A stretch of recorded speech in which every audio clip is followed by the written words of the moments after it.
दोस्तों इस वीडियो में यूनिफाइड पेंशन स्कीम यानी कि यूपीएस और नेशनल पेंशन सिस्टम यानी कि एनपीएस का तुलनात्मक अध्ययन किया जाएगा।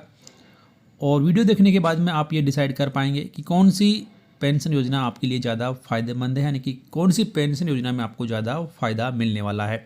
तो बने रहें इस वीडियो के लास्ट तक। जानकारी पसंद आए तो वीडियो को लाइक और शेयर जरूर करें आपके दोस्तों के साथ, जिससे वो भी इस जानकारी के बारे में जान सकें। तो आइए शुरू कर लेते हैं ये वीडियो। तो सबसे पहले जानना जरूरी है कि इसकी एलिजिबिलिटी क्या है दोनों की।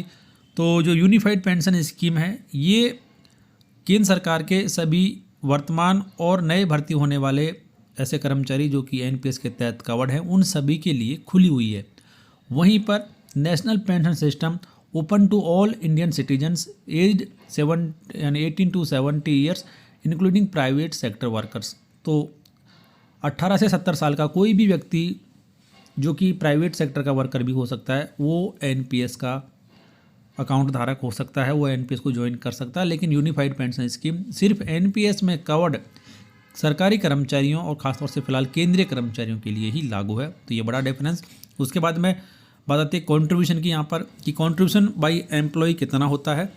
तो यूनिफाइड पेंशन स्कीम में 10% of basic plus dearness allowance का कॉन्ट्रीब्यूशन कर्मचारी के द्वारा किया जाएगा। वहीं पर एनपीएस में भी कर्मचारी की 10% बेसिक पे प्लस डीए का कंट्रीब्यूशन कर्मचारी के द्वारा दिया जाएगा। वहीं पर कर्मचारी को टायर 2 में भी कंट्रीब्यूशन करने का मौका एनपीएस में दिया जाता है, जो कि आपको यूपीएस में नहीं दिया जाएगा।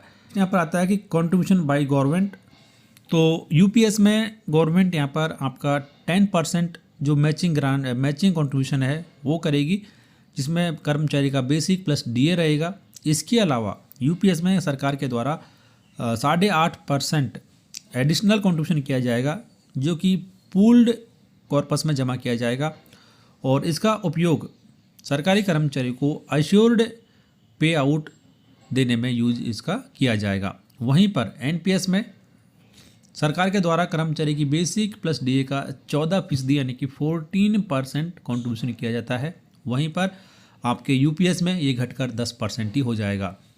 उसके बाद में इन्वेस्टमेंट कंट्रोल की बात आती है। तो यूपीएस में जो सरकारी कर्मचारी है वो अपने पर्सनल कॉर्पस को ही कंट्रोल कर सकता है। बाकी जो पूल कॉर्पस है उसे सरकार के द्वारा मैनेज किया जाएगा, उस पर कर्मचारी का किसी प्रकार का अधिकार नहीं रहेगा। और जो कर्मचारी का इंडिविजुअल कॉर्पस है उसमें 10% कर्मचारी का योगदान और 10% सरकार का योगदान रहेगा, तो उसको कर्मचारी के द्वारा कंट्रोल किया जाएगा। बाकी जो दूसरा पैसा है कॉर्पस, जिसमें कि 8.5% केंद्र सरकार का योगदान रहेगा, वो पूरी तरीके से सरकार के कंट्रोल में रहेगा। वहीं पर एनपीएस के तहत कर्मचारी के पास में पूरा कंट्रोल रहता है कि उसे कहाँ पर अपना पैसा इन्वेस्ट करना है, कहाँ पर अपनी असेट एलोकेशन करनी है। वो इक्विटी में कर सकता है, डेब्ट में कर सकता है और गवर्नमेंट बॉन्ड्स में भी वो कर सकता है। तो यूपीएस में कर्मचारी को कंट्रोल कम रहेगा और एनपीएस में कर्मचारी का अपने पैसे पर ज़्यादा कंट्रोल यहाँ पर है।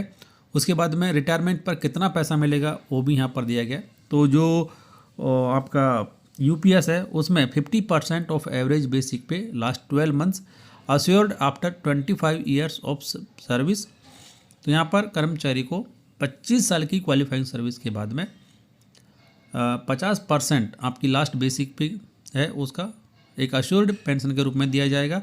और यूपीएस में मिनिमम पेंशन 10,000 रुपये रखी गई है, साथ में डियरनेस रिलीफ भी यहाँ पर दिया जाएगा।